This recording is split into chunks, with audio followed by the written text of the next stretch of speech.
क्या मैं जान सकता हूँ कौन है आप? बैरिस्टर हैं आप। किसी अंदरूनी या बाहर की परेशानी से लड़ रहे हैं। कोई जीत के पीछे कदम भाग रहे हैं आपके। इतना सब कैसे पता आपको? तुम्हारे जैसा ही बैरिस्टर था मैं, फिर मैंने सब कुछ त्याग दिया।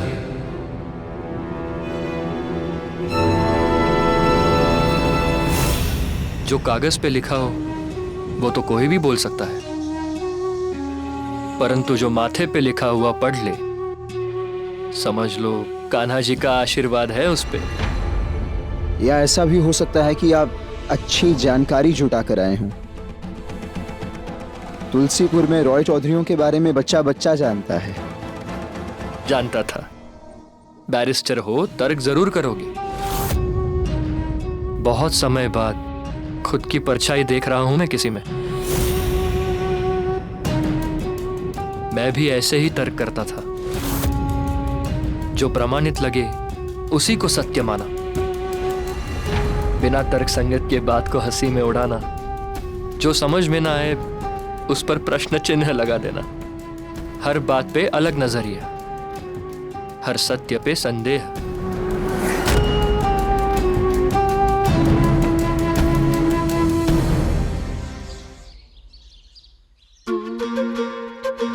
क्या बैरिस्टर बाबू हैं ब्रिजवासी बाबू भी?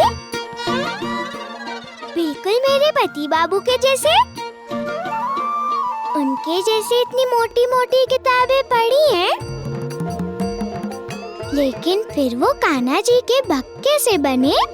हाँ, सही प्रश्न किया आपने बहुरानी जी।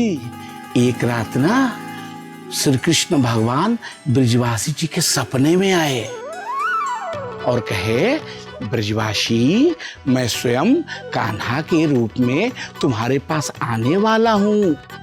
अब ये तुम्हारी जिम्मेवारी है कि गांव-गांव, शहर-शहर जाकर के कृष्ण भक्तों की समस्याओं का निवारण करे एवं उनके मन में चल रहे प्रश्नों का यथोचित उत्तर दें। और फिर क्या? एकदम भोरे तड़के ब्रिजवासी जी देखते क्या हैं?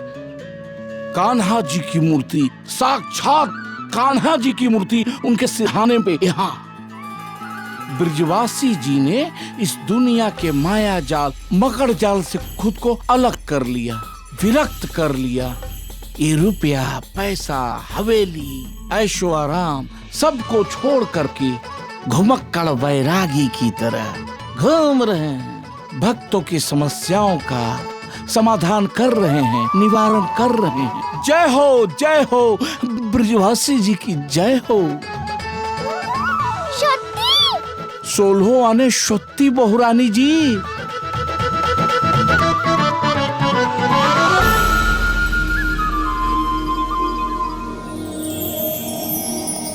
इसमें कोई संदेह नहीं कि बाकी सबसे काफी अलग हैं आप। गहरी बातें करते हैं, पढ़े लिखे भी लगते हैं। बाकी सारे तंत्र मंत्र वाले बाबाओं से काफी अलग हैं आप। पर इससे मेरी राय नहीं बदलेगी आपके बारे में। आपका क्या मानना है? आस्था और भक्ति से सारी परेशानियां दूर हो जाती हैं? मेहनत करनी पड़ती है, कर्म करना पड़ता है बदलाव लाने के लिए। अगर भूख लगी हो तो खाना खाने के लिए हाथ आगे बढ़ाने पड़ते हैं। खुद श्री कृष्ण ने ही गीता में कहा है, कर्म से बढ़कर कुछ नहीं।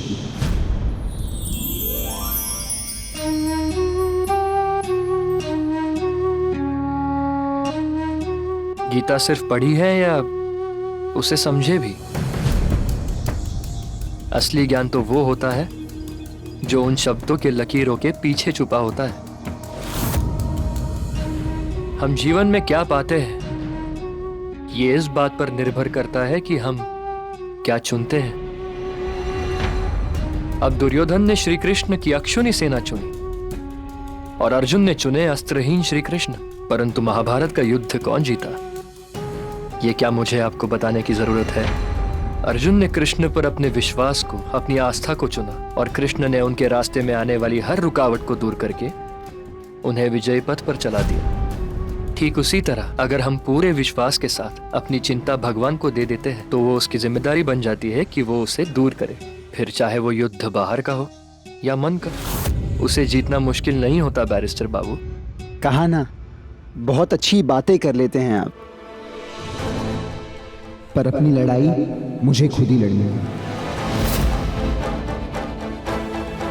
चलिए, आपने ये तो माना कि आप कोई लड़ाई लड़ रहे हैं,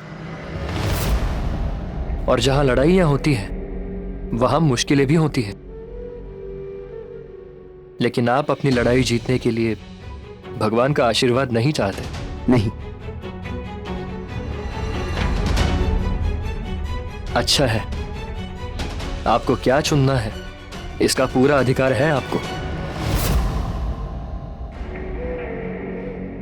लेकिन जैसा मैंने कहा था, जो रास्ते स्वयं श्री कृष्ण ने जोड़े हैं वो किसी न किसी मोड़ पर मिलकर रहेंगे। आज नहीं तो कल आप खुद आएंगे कान्हा जी के दरवाजे पर, देख लीजिएगा।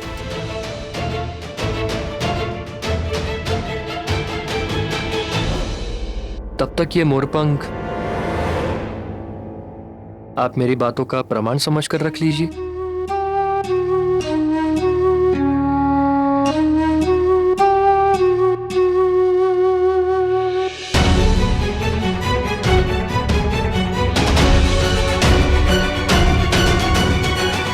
अजीब आदमी है, पता नहीं मेरे बारे में इतना सब कहां से पता लगा लिया। पर ये ऐसे बेवकूफ ना सिर्फ तुलसीपुर के भोले लोगों को बना सकता है, मुझे नहीं। मोरपंख देके जा रहा हूं, चमत्कारी मोरपंख। बता, बौंद तक के लिए नए मास्टर जी कहां से मिलेंगे मुझे? क्या हुआ, नहीं जानता? पता था, अब तू जान ले। तेरे बिना भी बौंदता की पढ़ाई रुकेगी नहीं। मैं बिना तेरी मदद के बौंदता को पढ़ा कर रहूंगा। चमत्कारी मोरपंख।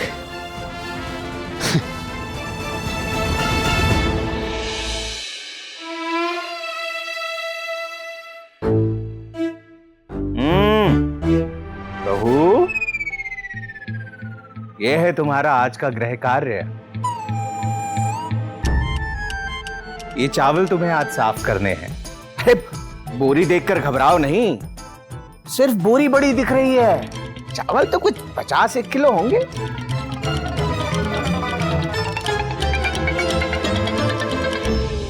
इसे देखकर तो लग रहा है कि बहुत ज्यादा होते हैं 50 किलो।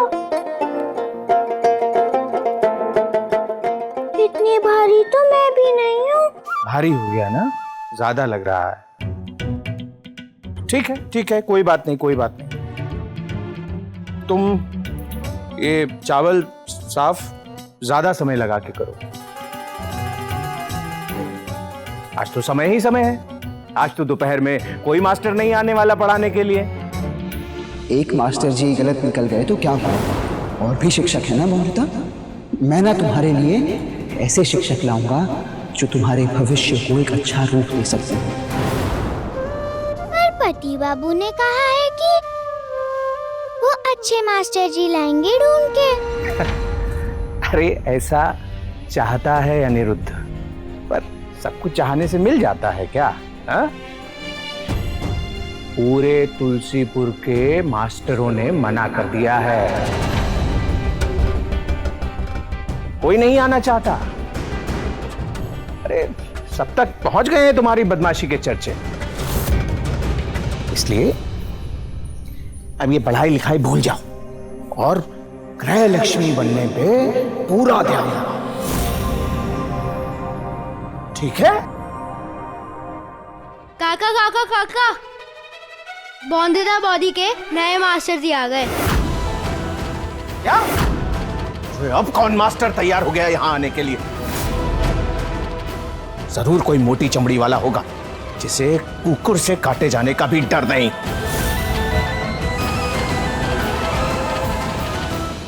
पुराने मास्टर जी की तरह नए मास्टर जी के पास भी छड़ी है क्या? मुझे क्या पता, खुद स्टडी में जाकर देख लो, वहीं बैठे हैं वो। देखना तो हमें भी है ये कौन नया मास्टर मिल गया है अनिरुद्ध को। क्या ये मास्टर जी भी छड़ी मार के पढ़ाएंगे?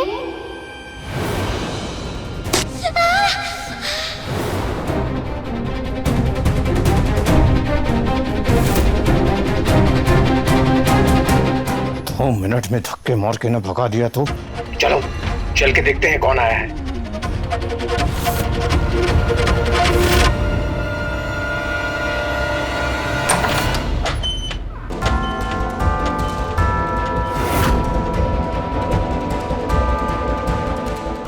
ए मास्टर,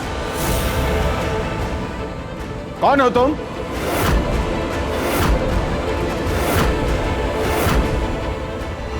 जानते हैं तुम्हें ज्यादा पैसे का लालच देके यहां लाया है अनिरुद्ध, नहीं तो क्यों कोई अपनी जान खतरे में डालेगा।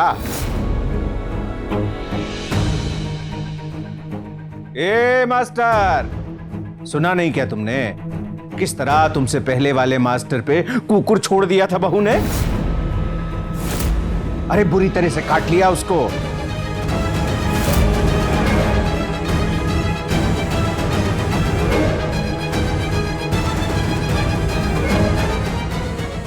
अरे वाह, तब तो दाद देनी पड़ेगी तुम्हारी हिम्मत की। दाद के साथ साथ बहुत सारे पैसे भी देंगे अगर अभी इसी वक्त यहां से निकल जाओ तो। अरे समझ लेना कि हमें पढ़ाना ही नहीं है अपनी बहू को।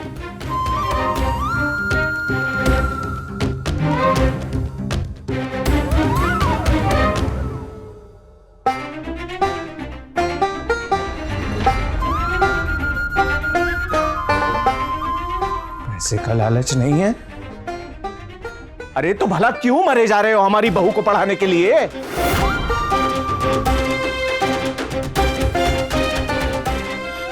मुझे भी कुछ पूछना है काका ससुर जी। हाँ,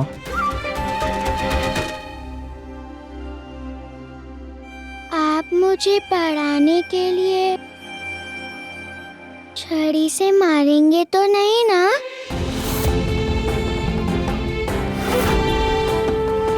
विद्या की देवी सरस्वती को फल और फूल चढ़ाते हैं, तो क्या उसी विद्या को सिखाने के लिए छड़ी की मार सही है क्या?